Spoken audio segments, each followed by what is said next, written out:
আমার নবীর ইজ্জতের ব্যাপারে ডক্টর ইউনূসও যদি কোনো কথা কয়, ডক্টর ইউনূসের জিহ্বা ছিঁড়ে ফেলবে মুসলমানেরা। যদি আমার বিরুদ্ধে আমার উপরে কেউ হামলা করে হয়তো আমি সেটাও সয়ে যাব, কিন্তু নবীর ইজ্জতের উপরে এক বিন্দু পরিমাণ কোনো কুলাঙ্গার যদি আঙ্গুল তোলে ওই হাত ভেঙে গুড়িয়ে দিবে মুসলমানেরা। 1971 সাল থেকে নিয়ে আজ পর্যন্ত 53 বছর চলে গেছে স্বাধীনতার বয়স। এই 53 বছরে নবীর ইজ্জতের ব্যাপারে একটা আইন তৈরি করতে পারল না। নবীর বিরুদ্ধে কুলাঙ্গার বেঈমান নবীদ্রোহী, নবীর বিদ্রোহীরা নবীর বিরুদ্ধে কটূক্তি করে। আজ পর্যন্ত কোন নবীর ব্যাপারে কোন আইন তোমরা প্রতিষ্ঠা করতে পারলা না, আইন পাস করতে পারলা না। এরপরেও যদি দাবি করিস তোরা নবীর ভক্ত, তোদের চাইতে বদমার আর কেউ হতে পারে না। জিয়ার বিরুদ্ধে কটূক্তি করলে বাংলাদেশে তার ব্যাপারে আইন আদালত আছে, তাকে কারারুদ্ধ করা হয়। মুজিবের বিরুদ্ধে কোনো কুলাঙ্গার কেউ যদি কথা বলে তার বিরুদ্ধে বাংলাদেশে আইন আছে, তাকে কারাগারে নিয়ে জেল বছরের পর বছর তাকে কারারুদ্ধ রাখা হয়। যদি এই হয় বাংলাদেশের 56,000 বর্গ মাইলের স্বাধীনতার স্থপতিদের ব্যাপারে কটূক্তি করার শাস্তি যদি এটা হয়, তো পুরো বিশ্বের স্বাধীনতার স্থপতি নবীর ইজ্জতের উপরে কোনো কুলাঙ্গার যদি আঘাত করে একমাত্র আইন হবে মৃত্যুদণ্ড।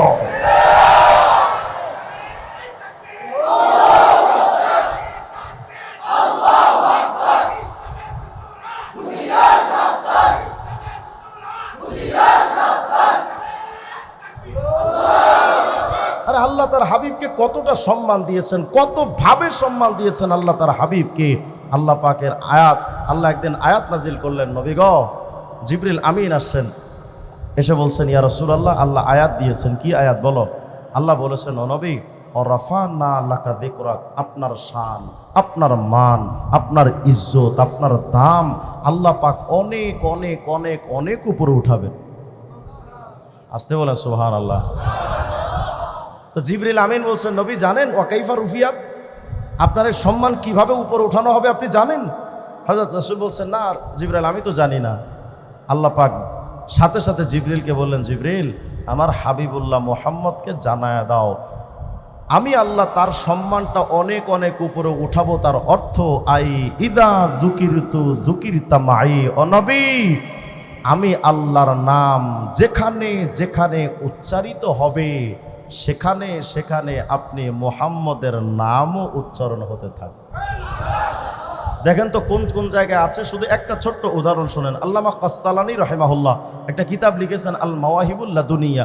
যদিও আমাদের সমাজে এখন আমাদের গিয়াসউদ্দিন তাহিরিরা দলিল দেয় মিলাদুন নবীর, আল্লামা কুস্তুনি জাহেলে মুরাক্কাবে গায়রে মুফিদ, এরা দলিল দেয় আল্লামা কাসতালানীর কিতাব দিয়ে। তো আল্লামা কাসতালানী রহমতুল্লাহ তার আল মাওয়াহিবুল লাদুনিয়ার মধ্যে একটা ঘটনা লিখেছেন, যদিও তার সনদ নিয়ে অনেক মুহাদ্দিসিন কেরাম প্রশ্ন তুলেছেন, কিন্তু আল্লামা কাসতালানী বলেছেন হাদা হাদিসুন সহিহ। কি হাদিস? হযরত আদম আলাইহিস সালাম তো জান্নাতে নিষিদ্ধ বৃক্ষ থেকে খেয়ে ফেলেছিলেন, শয়তান পদস্খলন করে দিয়েছিল। হযরত আদম আলাইহিস সালাম তাফসীরের কিতাবে আসছে ইন্না আদামা ওয়া হাওয়া বাকায়া মিআতাই সানা, 200 বছর কেঁদেছেন আদম হাওয়া, আল্লাহ মাফ করে দেন, মাফ করে দেন, মাফ করে দেন, কিন্তু আল্লাহ পাক ক্ষমার সিদ্ধান্ত দেন না। একদিন আদম আলাইহিস সালাম আল্লাহকে বলছেন আল্লাহ টানা 200 বছর ধইরা কাঁদলাম, ক্ষমা তো আপনি করলেন না। তো আল্লাহ আমি আদম আজকে নতুন একটা স্টাইলে আপনার কাছে ক্ষমা চাচ্ছি। কি চাও বলো? তো আল্লাহুম্মা আসআলুকা বিহাক্কি মুহাম্মদ। আসতে বললেন সুবহানাল্লাহ। আদম আলাইহিস সালাম বলছেন আল্লাহ আমাকে মুহাম্মদের নামের ওসিলায় মাফ করে দেন। আমাদের সময় আহলে হাদিস নামক এক খবিসের দল আছে, এরা কয় মুহাম্মদ আরবির নামের ওসিলা দিয়ে দোয়া করা জায়েজ নাই। আমি বললাম তোদের ওয়াজ শোনাই তো জায়েজ নাই। এগুলো আরেক প্রকার জাহেলে মুরাক্কাবে গায়রে মুফিদ, জুমলা ইনশাইয়া। তো এরা বলে রসুল আরবির নাম দিয়ে ওসিলা দিয়ে দোয়া করা জায়েজ নাই, অথচ অসংখ্য জায়গায় এই হাদিসের মধ্যে আসছে হযরত আদম আলাইহিস সালাম বলছেন আল্লাহ আমাকে মুহাম্মদের ওসিলাই মাফ করে দেন। আল্লাহর সাথে সাথে আয়াত নাজিল, হুকুম ওহী নাজিল করলেন ইয়া আদম ওয়া কাইফা আরাফতা মুহাম্মাদা, কিরে আদম মুহাম্মদকে তুমি চিনো কেমনে? ওয়ালাম আখলুকুহু আইফিদ দুনিয়া, এখনো তো আমি মুহাম্মদকে বডি স্ট্রাকচার দিয়ে দুনিয়াতে এখনো সৃষ্টি করে পাঠাইনি, তো তুমি মুহাম্মদকে চিনো কেমনে? হযরত আদম আলাইহিস সালামও তো সবই তো বুঝেন। আদম আলাইহিস সালামকে যে প্রশ্নটা আল্লাহ করেছেন এটার জবাব আল্লাহর কাছে আছে না নাই? কিন্তু এরপরে আল্লাহ জিজ্ঞেস করেন কেন? কারণ ভালো মানুষের, ভালোবাসার মানুষের কথার আলোচনা যতই হয় ততই শুনতে ভালো লাগে। এই বুড়া বুড়া মুরব্বী যারা চায়ের দোকানে বসে আকিস বিড়ি টানে, হেগো কাছে গিয়া চাষির সুনাম করেন দেখেন, একেবারে বিড়ি ছাইরা আপনার কথা শুনবে, কথা হয় না। কারণ ভালোবাসার মানুষের আলোচনা যত হয় তত শুনতে ভাল লাগে, এটাই দুনিয়ার নিয়ম। তা আদমও তো বুঝতে পারছেন, আল্লাহ আমি তো জানি মোহাম্মদের কথা তুমি কেন জিগাও, তা আল্লাহ যেহেতু আপনি শুনতেই চাইছেন তো শোনেন। আল্লাহ লাম্মা খলাক্তানি বিয়াদিকা, ও আল্লাহ যখন আপনি আপনার কুদরতি হাত দিয়ে আমার বডি স্ট্রাকচার বানালেন, ও নাফাখতা ফিয়া মির রূহিক, ওই রুহের জগতে যখন আমার বডি স্ট্রাকচার বানিয়ে আমার মধ্যে রুহ ফুঁকে দিলেন, তো আমি তো তখন হাঁটতে শিখেছি, ধরতে শিখেছি, বলতে শিখেছি, দেখতে শিখেছি। তো আল্লাহ আমি যখন তাকাইতে শিখলাম, ফারাফাতু রাসি, আমি আমার মাথাটাকে একটু উপরের দিকে উঠালাম, আমি দেখতে চাইলাম দেখি উপরে কোন কোন সৃষ্টি আছে। আয় হাই খোদা, আমি যখন মাথাটা উপরের দিকে তাকালাম তো তাকিয়ে দেখি আরশে আজিমে কোটি কোটি কোটি কোটি খুঁটি আছে। তারপর আল্লাহ আমি যখন আরশে আজিমের খুঁটিগুলোর দিকে তাকাইলাম, ফারাআইতু কওয়ামিয়াল আরশ মাকতুবুন আলাইহা লা ইলাহা ইল্লাল্লাহ মুহাম্মাদুর রাসূলুল্লাহ। আরশে আজিমের প্রতিটা খুঁটির দিকে আমি যখন তাকিয়েছি, আমি তাকায় দেখতে পারলাম প্রতিটা খুঁটির পাশে, এক পাশে তো আপনার নাম, আরেক পাশে নবী মুহাম্মদুর রাসূলুল্লাহ। আমি তখন বুঝে নিয়েছি মুহাম্মদ সাধারণ কোনো ম্যান নয়, যেই মুহাম্মদ আরবিকে আরশের খুঁটি পর্যন্ত চেনে কপাল পোড়া উম্মত আপনি আমি, সেই নবীকে চিনলাম না। যদি চিনতাম এই মাথা থেকে নবীর টুপিটা ফেলা যেত না, যদি চিনতাম এই মুখ থেকে আমার স্ত্রী যত বলুক না কেন আমার রাসূলের মোহাব্বতে স্ত্রী বাদ দিতে পারতাম, এই দাড়িটা বাদ দিতে পারতাম না। যদি রাসূলুল্লাহকে চিনতাম আমার এই শরীর থেকে নবীর পোশাকটা কোনোদিন সরত না।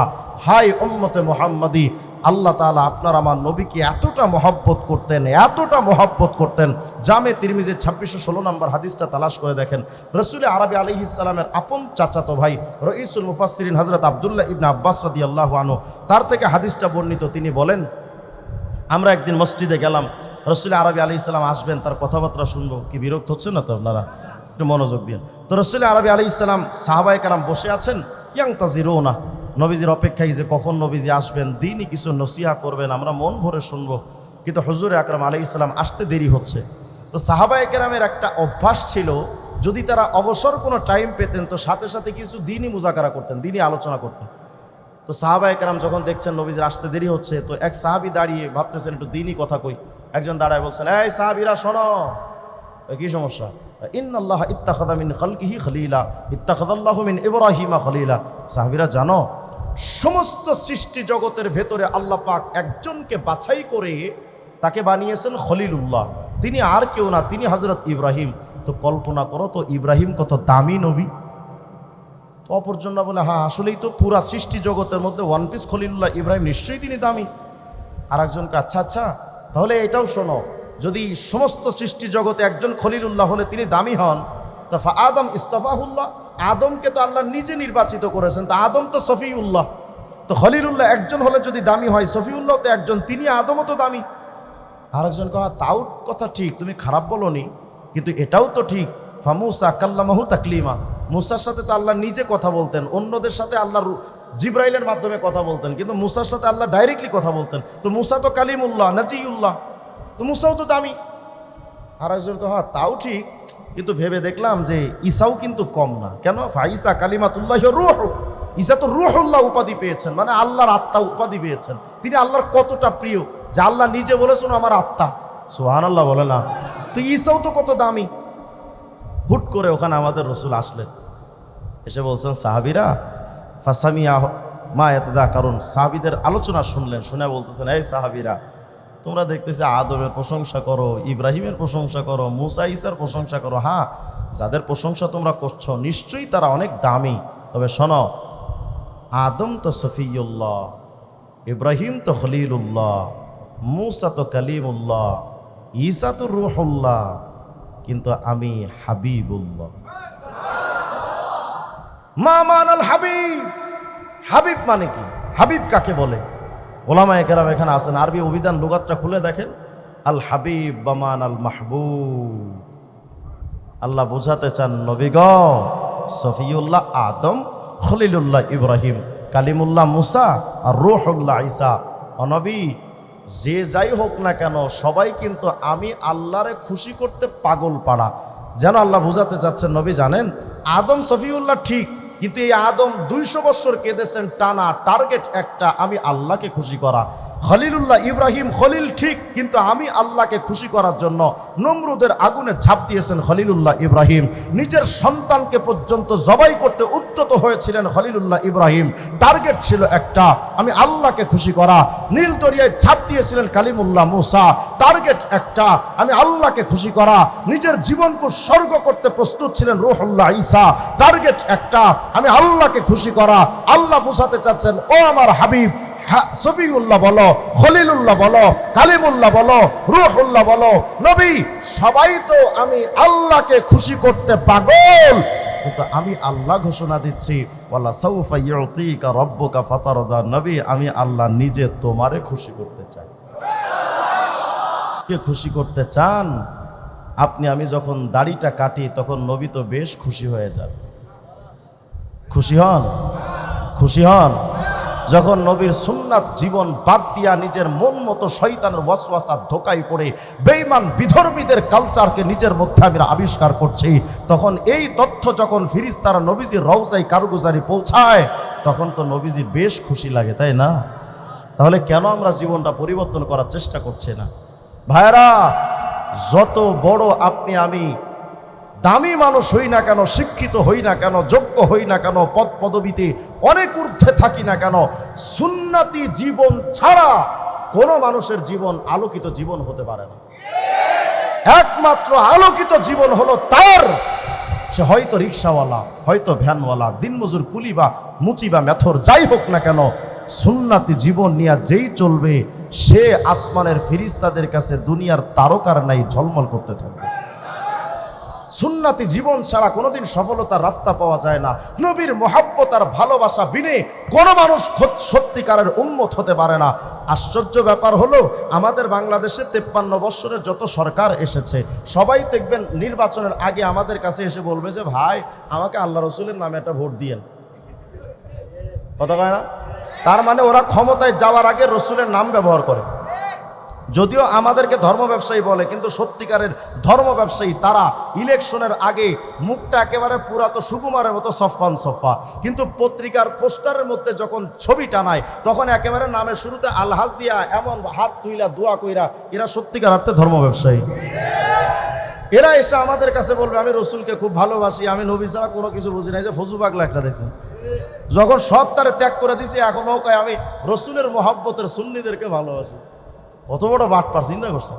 যাই হোক, এরা বোঝাতে চায় যে আমরা রসুলকে ভালোবাসি। তাহলে কুলাঙ্গারদের কাছে প্রশ্ন করেন, যদি রসুলকে ভালোবাসার প্রমাণ তুমি, রসুলকে ভালোবাসার দাবি তুমি করতে পারো, তাহলে আজ আমরা তোমাদের কাছে প্রশ্ন করি, 1971 সাল থেকে নিয়ে আজ পর্যন্ত 53 বছর চলে গেছে স্বাধীনতার বয়স।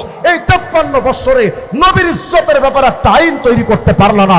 নবীর বিরুদ্ধে কুলাঙ্গার, বেঈমান, নবীদ্রোহী, নবীর বিদ্রোহীরা নবীর বিরুদ্ধে কটূক্তি করে। আজ পর্যন্ত কোন নবীর ব্যাপারে কোন আইন তোমরা প্রতিষ্ঠা করতে পারলা না, আইন পাস করতে পারলা না।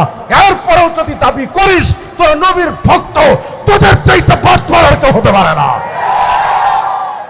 নবীর সত্যিকার অর্থে প্রেমিক সেই হবে। নবীর ইজ্জতের ব্যাপারে আইন পাস করা দরকার ছিল। জিয়ার বিরুদ্ধে কটূক্তি করলে বাংলাদেশে তার ব্যাপারে আইন আদালত আছে, তাকে কারারুদ্ধ করা হয়। মুজিবের বিরুদ্ধে কোনো কুলাঙ্গার কেউ যদি কথা বলে তার বিরুদ্ধে বাংলাদেশে আইন আছে, তাকে কারাগারে নিয়ে জেল বছরের পর বছর তাকে কারারুদ্ধ রাখা হয়। যদি এই হয় বাংলাদেশের 56,000 বর্গ মাইলের স্বাধীনতার স্থপতিদের ব্যাপারে কটূক্তি করার শাস্তি যদি এটা হয়, তো পুরো বিশ্বের স্বাধীনতার স্থপতি নবীর ইজ্জতের উপরে কোনো কুলাঙ্গার যদি আঘাত করে, একমাত্র আইন হবে মৃত্যুদণ্ড।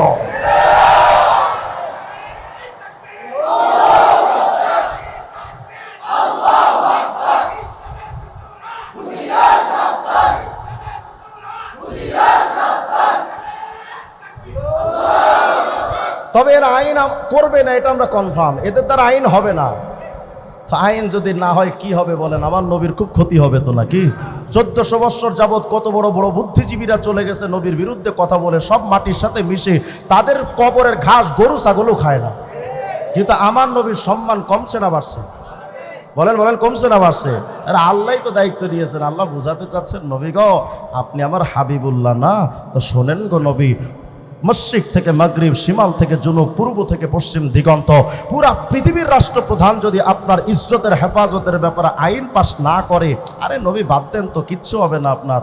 কারণ কি নবী ইন্না কাফাইনা কাল মুস্তাহজিইন, যেন আল্লাহ বুঝাতে চাচ্ছেন নবী গো ইন্না নাহনু নাযালনা যিকরা ওয়া ইন্না লাহু লাহাফিজুন, ও নবী কোরআন নাজিল করেছি আমি আল্লাহ, এটার হেফাজতের জিম্মাদারও আমি আল্লাহ, কারণ কোরআন তো আমার কালামুল্লাহ।